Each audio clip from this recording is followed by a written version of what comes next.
Welcome to Ramu algo trading. So ఏదైతే మనము 2 green 2 red candle strategy చూపిస్తున్నామో, సో ఆ స్ట్రాటజీ ఈరోజు పర్ఫార్మెన్స్ ఎలా చేసింది? సో ఇక్కడ క్లియర్‌గా చార్ట్ విజిబుల్ కోసము నేను షార్ట్ వచ్చినప్పుడు రెడ్ కలర్‌గా, బై వచ్చినప్పుడు గ్రీన్ కలర్‌గా మార్చాను. సో స్ట్రాటజీలో సింపుల్‌గా 2 గ్రీన్ 2 రెడ్ క్యాండిల్సే వాడుతున్నాను. ఎటువంటి ఇండికేటర్స్ యూజ్ చేయట్లేదు.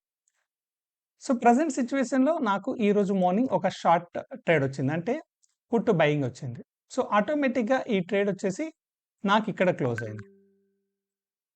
సో ఇక్కడ ఏదైతే పొజిషన్ తీసుకుందో ఆ పొజిషన్ ఆటోమేటిక్‌గా ఇక్కడ క్లోజ్ అయింది. దెన్ అగైన్ ఇక్కడ బయింగ్ వచ్చింది. ఈ బయింగ్ ఆటోమేటిక్‌గా ఇక్కడ క్లోజ్ అయింది.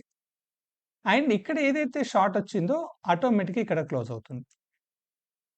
ఇది ఆల్గో ట్రేడింగ్‌కి పంపించినప్పుడు ఏం చేస్తుందనంటే షార్ట్ రాగానే పుట్ బై చేసేసి, మళ్ళీ బై రాగానే ఉన్న పుట్టును క్లోజ్ చేసేసుకొని ఆటోమేటిక్‌గా కాల్ బై తీసుకుంటుంది.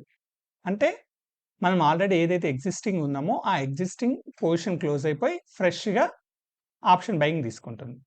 దెన్ ఇక్కడ నుంచి ఏదైతే కాల్ బయింగ్‌లో ఉన్నామో ఆటోమేటిక్‌గా ఇక్కడికి రాగానే ఆ కాల్ బై క్లోజ్ చేసేసి పుట్ బై తీసుకుంటుంది.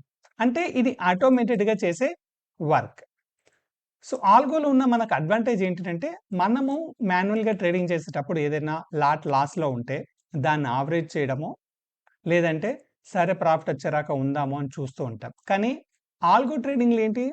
ఒకవేళ సిగ్నల్ రివర్సల్ అయితే ఆటోమేటిక్‌గా రివర్స్ సిగ్నల్ తీసుకుంటుంది. స్టాప్ లాస్ ఉంటే స్టాప్ లాస్, టార్గెట్ ఉంటే టార్గెట్ హిట్ అవుతుంది.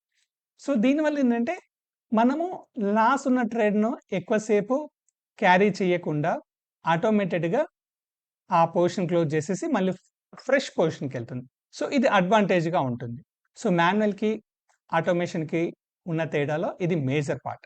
సో ఇదే యాక్చువల్‌గా మన ట్రేడింగ్ అకౌంట్‌ని పాజిటివ్‌లోకి తీసుకురావడానికి కూడా యూజ్ అయ్యే పాయింట్. సో ఇక్కడ నుంచి ఇది లాస్ రాగానే ఆటోమేటిక్‌గా బయింగ్ యేసుకుంది. సో బయింగ్ కావాలంటే మనం ఆల్గోలో ఏదైనా ప్రాఫిట్ బుక్ చేసుంటే అంటే పాయింట్స్ పెట్టుంటే నాకు ఇన్ని పాయింట్లు ప్రాఫిట్ వస్తే క్లోజ్ చేయాలి అని అనుకుంటే ఆటోమేటిక్‌గా ఈ కాల్ ఇక్కడ క్లోజ్ అయ్యేది. సమ్‌వేర్ ఎక్కడైనా మనం ఎన్ని పాయింట్స్ అని పెట్టుకుంటే. అండ్ ఇక్కడి పొజిషన్ గూడా మనం ఏదైనా ప్రాఫిట్ పెట్టుంటే మేబీ ఇక్కడ గూడా క్లోజ్ అయ్యేవాళ్ళం. ఇంత దూరం మనం ప్రాఫిట్ అయితే రైట్ చేసేవాళ్ళం అయితే కాదు. సో ఆల్గోలో యూజ్ చేసేటప్పుడు with stop loss, without stop loss, with target, without target కూడా మనం యూజ్ చేసుకోవచ్చు. మనము ఆటోమేషన్‌లు ఇచ్చేటప్పుడే ఈరోజు ఏ విధంగా చేయాలి? సో యాస్ పర్ స్ట్రాటజీ ప్రకారంగా నాకు విత్ స్టాప్ లాస్ వెళ్ళాలా? వితౌట్ స్టాప్ లాస్ వెళ్ళాలా? అనేది మనం ఆల్గోలో మెన్షన్ చేసుకుంటే సరిపోతుంది. ఏదైతే ఇక్కడ చూపించేది జస్ట్ డైరెక్షన్ చూపిస్తుంది. ఇక్కడ ఏ ఏ చార్ట్ అయితే మనకు కనబడుతుందో ఇది డైరెక్షన్ మాత్రమే. అంటే సిగ్నల్‌ని జనరేట్ చేస్తుంది. ఇది ఓన్లీ సిగ్నల్‌ని జనరేట్ చేస్తే ఆల్గో మనకేం చేస్తుంది? కంప్లీట్‌గా ఆ సిగ్నల్ ప్రకారం ఏదైనా స్టాప్ లాస్ ఉందా? టార్గెట్ ఉందా?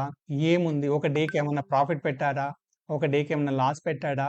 ఎన్ని ట్రేడ్స్ చేయాలి? అవన్నీ అది చెక్ చేసుకొని ట్రేడింగ్ టెర్మినల్‌కి ట్రేడ్స్ పంపిస్తూ ఉంటుంది.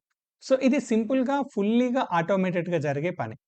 ఇందులో మనకు నంబర్ ఆఫ్ ట్రేడ్స్ ఎక్కువ పడుతున్నాయి అనంటే మన స్ట్రాటజీలో అన్ని ట్రేడ్స్ ఉన్నాయని అర్థం. మన స్ట్రాటజీలో సిగ్నల్స్ ఎక్కువగా వస్తున్నాయంటే మన స్ట్రాటజీని ఆ విధంగా డిజైన్ చేసాం.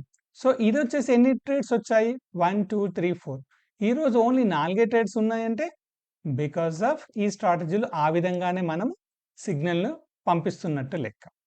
సో ఇది ఎలా ఉంటుందంటే సింపుల్‌గా వర్కౌట్ అవుతుంది. యాస్ పర్ రూల్ ప్రకారంగా ఆటోమేషన్ ప్రకారంగా సిగ్నల్‌ను ట్రేడింగ్ టెర్మినల్‌కి పంపించేస్తుంది. ఓకే. ఇది ఆల్గో ట్రేడింగ్‌లో మనం యూజ్ చేసే 2 green 2 red candle strategy. Thank you.